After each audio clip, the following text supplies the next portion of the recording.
Welcome to the Funded Now What podcast with your host, Andrew Lee Miller, brought to you by GrowthExpertz. You're in store for a chat about funding, marketing, startups, and all things growth. All right, everybody. Hello and welcome back to the Funded Now What podcast. I'm your host, Andrew Lee Miller, also known as Andrew Startups. And today is a special one because I allowed two dudes to come on at once. We've got Todd and Owen, who are the founders of ATDev. And, no offense, Todd, Owen is a little bit even more of a special guest because he's got, not only does he have all the gear, but, he's in a pretty cool, unique situation. I'll let him tell you about himself in case you're listening and not watching on video. But ATDev just raised $3 million. They're a robotic mobility startup. I thought you all were based here in NorCal, but that's all good.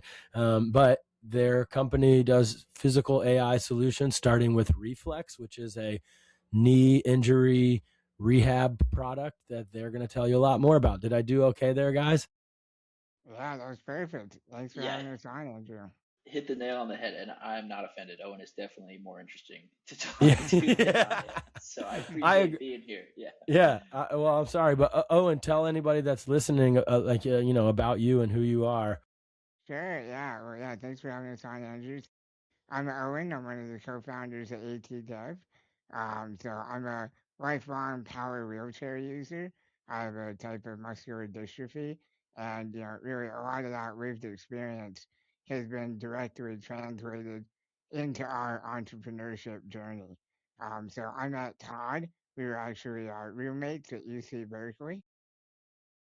I just graduated and I was renting out a portion of my living room to broke grad students. And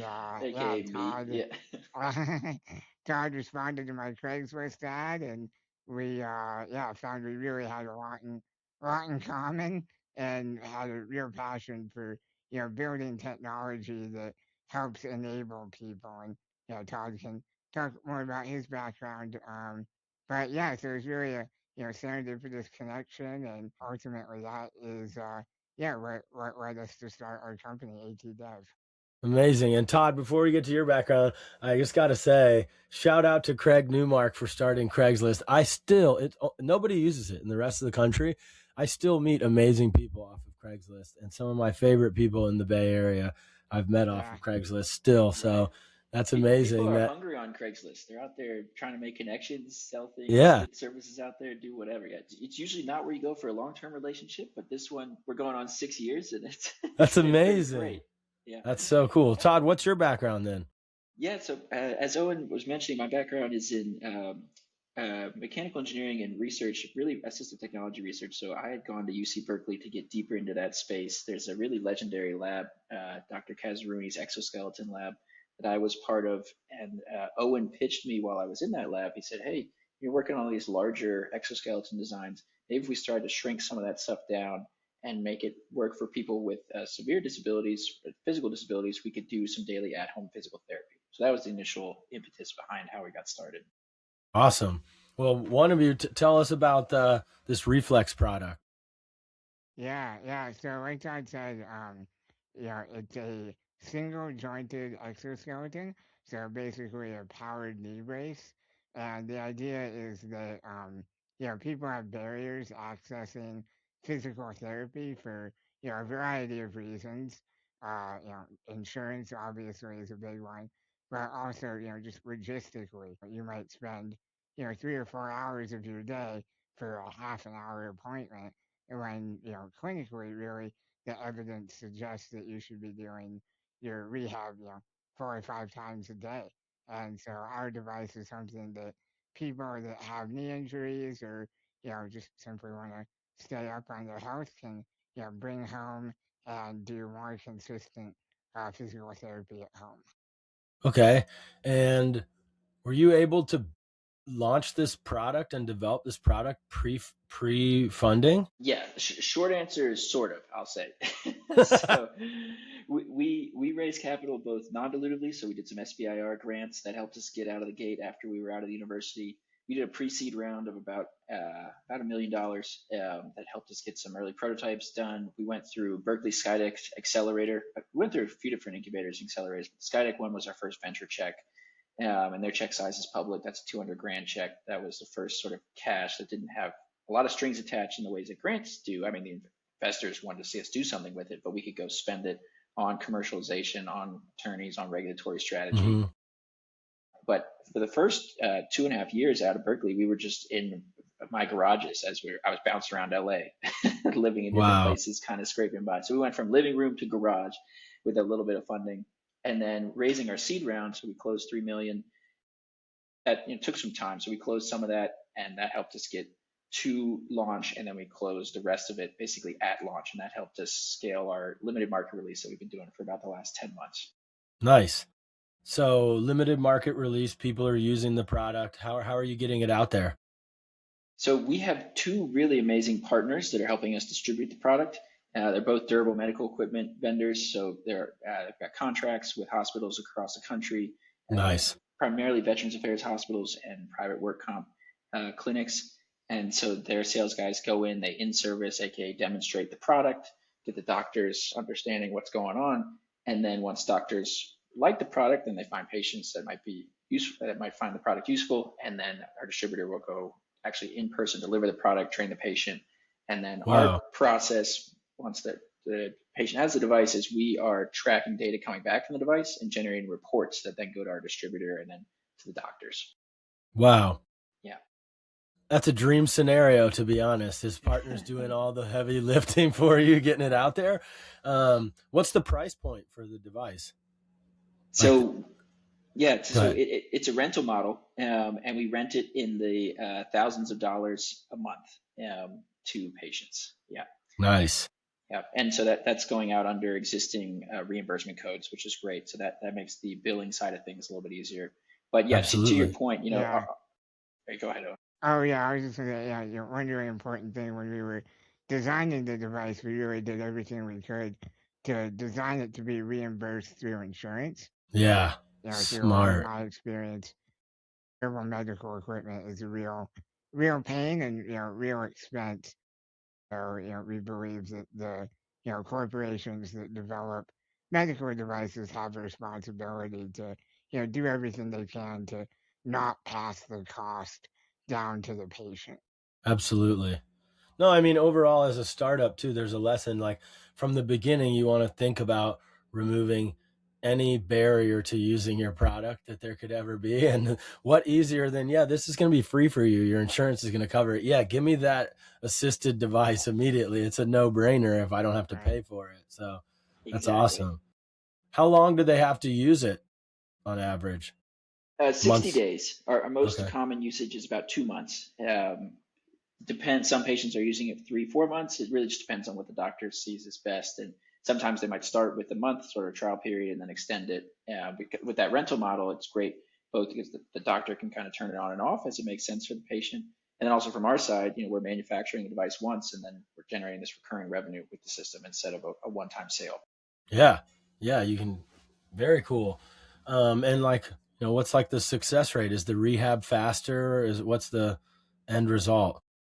It's a great question. So we have not officially published any sort of like long-term study analysis yet. We've been on the market for about 10 months. We're compiling data and we're going to be putting out our first sort of analysis end of this year. But high level, the feedback has been great. Anecdotally, the patients, one of the biggest things that they like is we have very quantitative metrics on daily progress. So you can see from one day to the next, hey, I increased 3 degrees. And that's really rewarding, right? Because before that, going through rehab is very painful, right? You're working against yourself. You're working against all of that scar tissue. And knowing that your doctor said, hey, you really should be at 100 degrees of flexion. This is week 3. You should be at 100 degrees. And then we've had patients write notes or literally calls up and say, today I hit 100. This is awesome. Let's keep going, right? That sort of gamification. So our ultimate goal is to show that you could recover faster and on your own terms, right? Like wherever you are, we're getting a lot of success with patients that live further away from physical therapy clinics. It's hard for them to get in.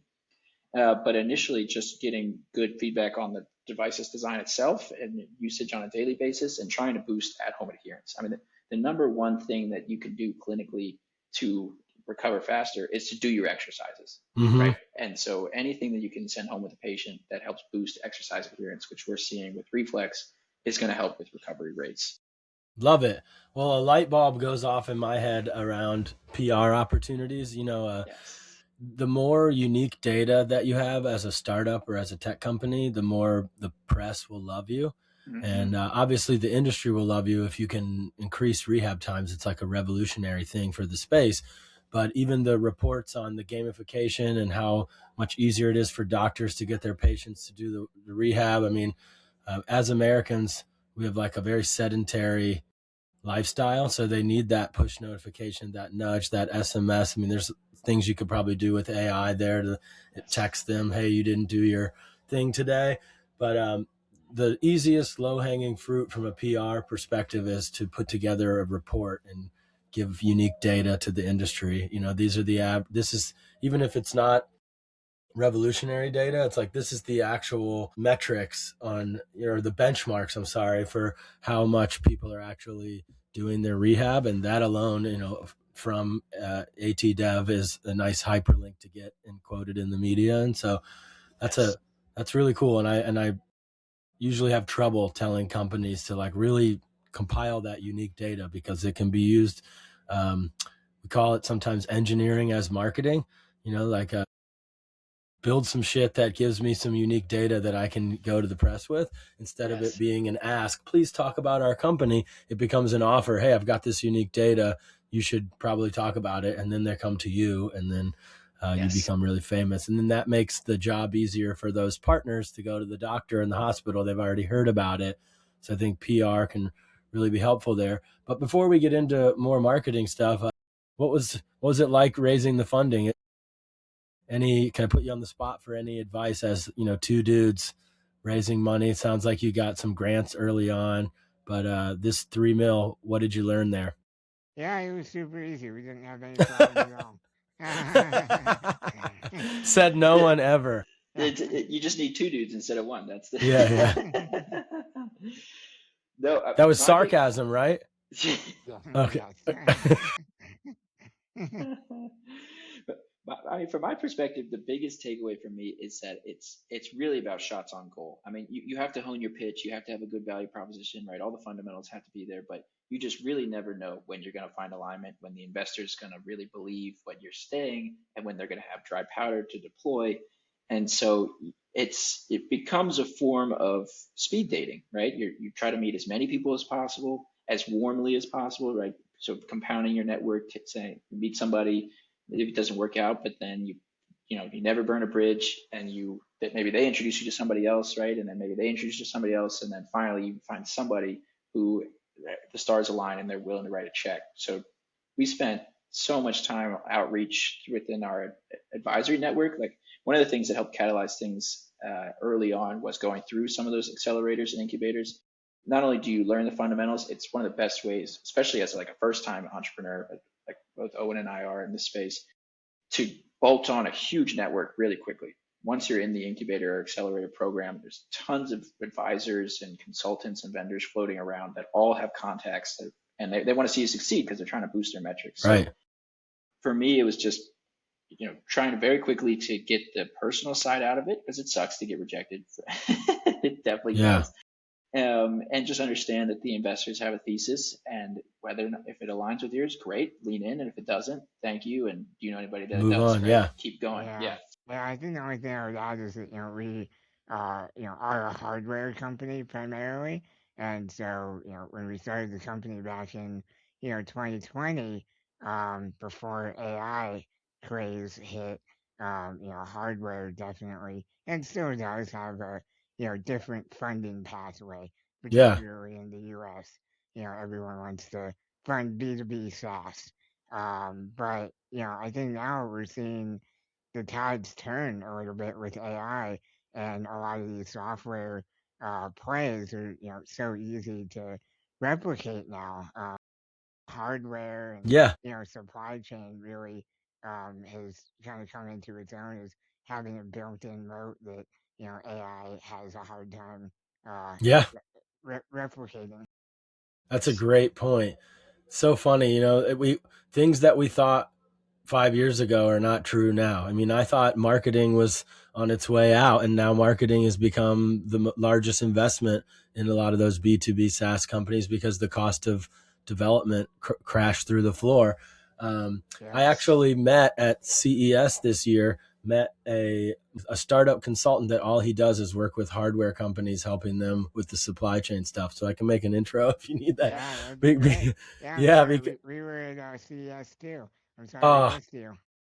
I would have seen you, man. I think, I don't know. Yeah, I was. It was too big. I was just going to events and startup stuff. I don't go to the actual event. I'm not, but because I don't care about, Hyundai's newest AI car or whatever. But no, I wish I would have seen you. But now we're making up for it. So Yeah, we're here now. yeah. So well, I guess one more question about the fundraising. Were you pre-revenue before you raised this round? Correct. Yeah. So we That's closed hard. we basically closed the round at launch. I mean, to Owen's point about there being different metrics for different businesses, right? Medical device, oftentimes you're fundraising well before revenue. You're usually doing your first fundraise just to get the R&D done, then you're doing your Right. second fundraise to try to get regulatory data, maybe get through the FDA, and then you're doing your third fundraise to actually scale up and hit production. We had a Wow. little bit quicker journey because our product is a lower risk product. It's a class 2 device, so it's a little bit, we don't need as much engineering data. We didn't need to go run huge clinical studies to get it to market. But it's not abnormal to pull some of that money in before generating any revenue, because not only is the device itself a moat, but also just getting to the other side of the FDA is a moat. Yeah. And so investors are willing to invest in that. And then the final thing that closed the seed round is once we had all of our ducks lined up and we were through the FDA, and we had the distributor as our customer, because really, we deliver our devices ultimately to patients to help them recover faster, but our customer, people who pay us, is our distributor, right? And so we got a distributor on board pre-launch who really loved the product, thought this is going to be the next great thing. They went to bat for us during some of our diligence calls, and so that helped, I think, pull the round together as well. Like, one step past an LOI, some actual Makes skin in the sense. game Yeah. with an investor or with You a distributor. Yeah, and I think just a little more color on what put the uh, distributor is that they have current systems, and our system is 10 times smaller, and so that means that they don't need as much warehouse space, and so this is really a really a revenue driver for them. Makes sense. And it's interesting the nuances to being a medical device. You can tell most of what I work with is B2B SaaS. So, Yes. so That how you could got you to. possibly raise money without revenue? Like you'd be screwing yourself. But it makes sense. I mean, this with all the regulation and all the compliance and the hardware piece, I mean, it's almost the hardest type of business to launch, period. So it's going to take Say time. that quietly. Don't say that to our investors. That's No, no, because no. you I'm have kidding. launched. No, it's Yeah, actually good. You yeah. want, I had this female entrepreneur mentor many years ago, like 20 years ago in Dubai, and she was African female actually, and she started a modeling agency in Dubai amongst many other businesses and travel and stuff. And I remember her telling me about the racism that she encountered and the sexism and all the stuff she had to deal with. Like they would say, go to this office, then she'd drive 30 minutes to that office. Then they'd be like, you need this signature. And I was like, how did you overcome all that? She's like, every step I go through, I know my competition won't go through that step, meaning like they'll just give up. So building that moat is just so worth it because you're, Google for 25 years, not getting hurt. You know what I mean? So I think investors should be glad that it's your families that are thought you were crazy when you just so anyone listening, Todd's shaking his head like Yes, violently. yes. Yes, like, but now you get there, you're seeing you're at the promised land now. So perfect segue into the next question. Like, what is, if you've got partners doing all the work growth wise for you, what is the next steps? Like, are you going to do a website and a brand like customer facing? I couldn't really find too much, only the PR articles about you guys. So what's the next marketing challenge that I can maybe help shed some light on? Yeah, absolutely. Yeah, I think we are fundraising again as always. So we're going to do a Series A. We recently closed a pretty large federal contract to really expand on Wow. our vision of building a robotic mobility ecosystem to help people stay independent at home. I think that, as people are aging.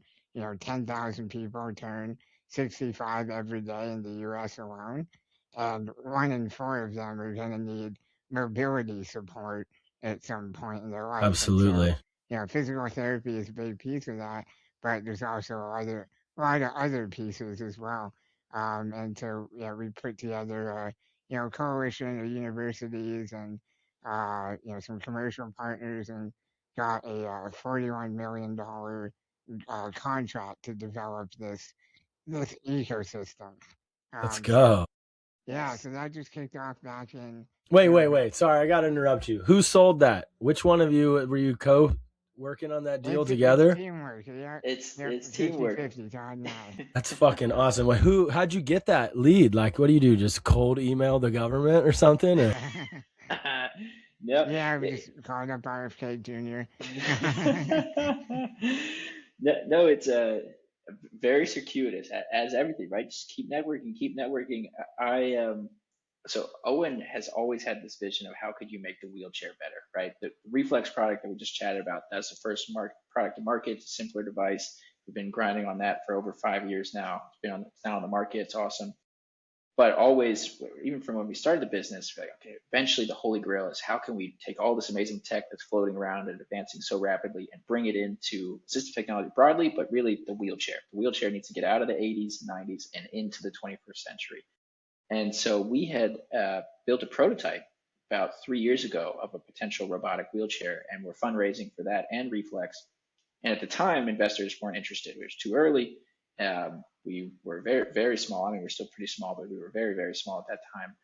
And so we started looking for non-dilutive sources of funding. And one of my, actually a childhood friend, but also somebody I ended up going to school with and worked at ATDev for a little bit, had become a PhD student at Northeastern University. And the PI at Northeastern University was looking to apply for this ARPA-H contract for a slightly different variant on this idea of moving the wheelchair forward. And they called us up and said, hey, you guys are a startup building a new wheelchair. Do you want to be the commercial partner?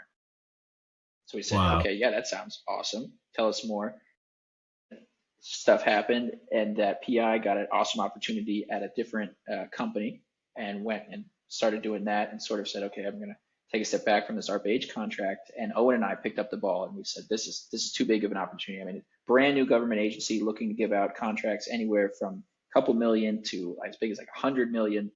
So, hey, here's an opportunity. You have a big, deep, bold idea. They wanted ARPA hard, or DARPA. The program's modeled after DARPA, which is the Defense Advanced Research Project Agency that invented things like GPS and the internet really came out of that. And so in 2022, wow, the federal government launched a program modeled after DARPA, but for healthcare, ARPA-H. And so we picked up the ball and started going out to our network of some other universities and commercial partners and said, hey, we're going to focus on the wheelchair and some of the software layers, but robotic arm company, Canova, Owen has a Canova arm right now. Would you guys be interested in upgrading your arm to make it easier for people to use the robotic arm to do assistive tasks? And a self-driving wheelchair bolt-on system company we approached, and then a host of other universities who are all working on different software tasks. So we pulled together this coalition around a pretty simple pitch deck, just with the vision of creating this combined device that could help you stay independent throughout the day, no matter your level of physical function. Which makes sense. All these universities were already doing amazing research in that space, but this was the single largest government contract that's ever been doled out. There hadn't been enough money to kind of really take a step function here and bring all this tech together. So the project at this point is as much a deep tech R&D project as it is an integration project of all these amazing technologies. Wow. Yeah. Well, sounds like raising money is going to be pretty fucking easy now this time around. Like, yeah, we turned this 3 mil into 41 mil or whatever. You know what I mean? Like, I think that that's amazing, and I'm surprised something like that didn't exist. Like, it's funny how so many different innovations cannot be happening independently and then not bolted on together to make a comprehensive solution. Yeah, I think it's not a real. What we think of as a sexy investment opportunity when you think about investing in durable medical equipment, but chances are you're gonna need it at some point in your life. Totally. And No, I yeah, completely agree. I see, I don't do Netflix, and I see across the board between social media and Netflix, the American lifestyle is more and more sedentary. Forget like the yeah, amazing help this is going to provide to, people that are immobile already, but in the future, the amount of hip problems and like immobility that we're going to have is going to be through the roof because Yeah, people just absolutely. aren't getting up. America, we yeah, drive everywhere. I live in San Francisco, and when I'm here, my average steps per day are over 10,000, and when I go home to Ohio to visit family, it's 1,000 per day. yeah, And then and I'm still really active, and so I think that yeah, we're gonna have a lot. It's a tough road ahead for people if we don't shape up, but it's good that there's going to be some tech and some solutions, and that's cool. And what is it? A lot of Israeli founders always say, "Hey, we don't work on the sexy stuff, but it's the most important stuff." right, And so somebody's got to do that, and you're still helping millions of people, and so that's the goal. We want to make money while helping people, and you guys are yeah. the personification of that. But we didn't really say like this might be the first ever episode where I can't give a gold nugget of marketing genius to the guests. Like No, I what got some questions. Yeah, yeah. I think Okay. I've learned a Yes. lot Okay. You each already. get one question to start. Let's start with Owen. What is keeping you awake at night from a marketing point of view? That's a great question. Yeah, what is Yeah, it? I mean, I don't know if we have enough time for all of that. Well, I Yeah, can charge you for another call after this one. Okay, Just you great. get go ahead. Yeah. What's the most pressing thing? Yeah, yeah. So I think, yeah, we really want to, share this story, and I think, just as you've seen from our conversation, this is really a unique opportunity, and unique story, both among startups, but also, more broadly, and there's definitely a, social element of it as well. And so, yeah, I think we have been operating really quite scrappily Mm-hmm. on, just, all of our spare money. We've been in and out of garages and, haven't had a, big marketing, budget or strategy. I just, boiling it down, it's really, we want to be getting the word out as much as possible. So, Okay. I mentioned earlier we have started a podcast doing interviews with our advisors and network, and that's been great. But I think we're, looking to level that up, and excitingly, we were selected as a finalist at South by Southwest. Um, Whoa. yeah, so we're going to be pitching there in March. And yeah, so all of that is to say, I think, we're really just looking to scale our outreach and really, find our true believers in our people. Okay, first of all, the South by stuff, there's a waterfall effect of other things you need to do before and after that. You definitely need to put out a press release about that even beforehand, whether you win or not. And that can be free if we want to be really scrappy, to use your word. Like there's free PR websites where you can submit the press release. You can also send the press release to tech media, like, hey, we got this cool story, we're going to be there. Every reporter in tech will be there, so you can line up interviews while you're there as a finalist. Like it's like Mm, being in a NYC. It's like a stamp on you, finalist at South by. And so you definitely want to make sure you maximize that effort. yeah, The other two things, I think, I mean, continuing a PR effort makes sense. Like I would invest, whether can either hire a PR agency that works with hardware tech startups, or medical devices would probably be even better. That's one option. I would say $5,000 to $10,000 a month would be what they would charge. And, yeah, you know, I would do a 3-month engagement with deliverables, actually getting earned media and core med device media. I mean, like there's two types of the PR, your niche media. So I don't know, Hospital Weekly magazine, I'm just making it up. That's yeah, really important validation for the partners that are going to go sell this product to doctors and stuff. They want to see that it can bring inbound deals, but it can also really help when we're going outbound. And then there's your general feel good media like USA Today, come on. And, and if I think you have an aspect of or opportunity for that as well. Just your guys' story and Owen's story, and use every angle to your advantage that you can. And I think like people want to show cool shit, and like Owen existing is fucking cool. No offense, Todd, you're cool too, but you're gonna live in his shadow, dude. I'm sorry, but because it is rare. It's rare. It's a good place to be. Yeah. And so you definitely want to squeeze as much juice out of that angle as possible in the general media, and that could be like wildly powerful. And there's enough negative, sad stories that there's a constant need for something cool and uplifting to talk about, and so you can be that. And that's what we try to do in PR, is really find what makes our story valuable and switch it from an ask to an offer. Like, hey, I've got this really cool story about this team and these guys from college that met and are changing the way that people are rehabilitating themselves, and then the later future vision and the huge government contract. Like, all of that's a really cool story. So I think PR is important. Barely ever, this might be the first time ever I tell a business to invest in social media. I don't like social media. I think there's a million better ways to grow your business. But if you don't really need to spend money on marketing to get customers, because you've got these partners. You actually just want to get the word out about your mission and what you're doing, and creating content for social that can go viral and be, I think spending the money probably on sending crews or a videographer to some patients that are end users with the product, and then them showing the progress, but how much they love the product, and like maybe even just telling their story, like what happened to you, how did you get here, how's your life with this product. I could see that doing pretty well, but as long as we understand that social media is a pay-to-play environment. If you're spending, I always call it the 80-20 rule. If you're spending $5K, I'm not going to do the math right, but if you're spending whatever you're spending on the production, you want to spend 4 times that on promotion.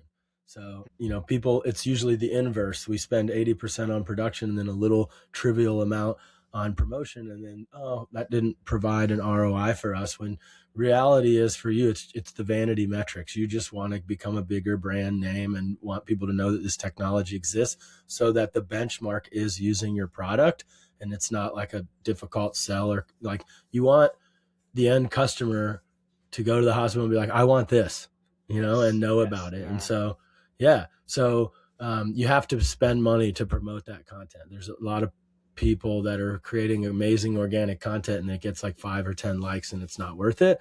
So, spending a couple $1,000 a month on promoting social channel content will probably get you quite a lot of followers, quite a lot of impressions. Those don't always trickle down, to sales or anything right away, but you just want to become a really well-known brand. I mean, when that doctor or that hospital looks it up, okay, I haven't heard of Reflex. Oh, wow, you got 1 million followers. Like, it's going to be I'm late to the party feeling of FOMO for that doctor, as opposed to I'm the first guy that's ever, or girl that's ever found this. I don't want to test. I don't want to be the guinea pig for this company. You want to show that people are out using it. They can see those videos. The adage of a photo being worth 1,000 words, of videos like 10 billion. So if they see people rehabilitating faster and loving the product like this, it's a no-brainer for those partners that are out selling. So I think it's paid ads, social, PR. That's what I would invest in. Your podcast is not going to do too much. No offense. It's going to pat the back of the investors and the people. Yeah. And that's cool. And it's still a great face to the name. I'm sure it's a great podcast. If you want me to come on, I will. I'll definitely come on. If I have to watch the F-bombs, I need a week to get ready. But no, I mean, like almost always when I work with companies, there's an inkling of desire to do marketing, and then it's just figuring out what to focus on first. So a podcast is a cool thing for putting a face to the company, but it's not going to get the distribution that you want. Whereas the feel good content around the problems that you're solving and the actual seismic shift in rehab times is what is the content you actually want to get out. So, but Yeah. no offense again, Todd, like shit content about Owen and his life and stuff is pretty cool too. You know, like there isn't enough representation about that lifestyle that you're living and what you're going through. And so that, I mean, especially as a founder that's raising millions of dollars, you might be the only dude where you're at, you know, with a sure mic like that, you know what I mean? So, I mean, you should go hard on that also, because it's pretty fucking cool what you're doing. So, yeah, does that make sense? Yeah, no, that's great, and it's super valuable. I think it, answers a lot of questions that we've been, asking ourselves internally. Is, how do we, devote time and energy and money? I think we are, getting to a point where we actually have a marketing budget, which is pretty awesome. Yeah. So, really, really maximizing that. Yeah, Nice. and I appreciate what you said about my personal story, because that is something that it is moving, and I'm ready to share it with the world. Fuck yeah, dude. Yeah, I mean, representation is important. You can do a lot of good, even if it isn't just for your company, by Yeah, telling your story, but it'll do a lot of good for the company also. There's also, you know, it's great that you have a marketing budget. Hi, my name's Andrew. I spend those marketing budgets. But there's also, I would be remiss if I didn't say, you know, since you came out of Berkeley and you met through that situation, that's where I get most of my most talented interns from here in the Bay Area. Depending on the financial status of the company, I'll often start building marketing teams with interns to like limp into that PR stuff that we talked about.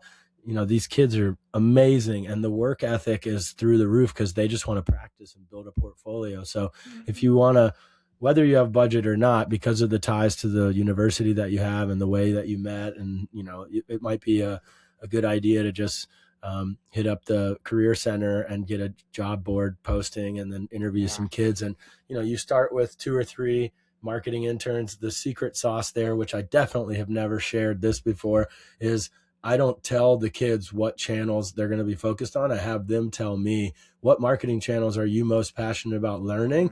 And that they almost always say social media, which then I start on that rant that I was going out, that social media is worthless and it's more of a vanity metric, time wasting thing that's dangled in front of your face versus high value initiatives. But those kids that do say, oh, I really love learning about content and PR and search marketing and AI, the future of GEO, which not many people listening have heard about. And I should plug, it's not live yet, but I'm publishing a new book, Generative Engine Optimization, how to get your business's content into these LLMs.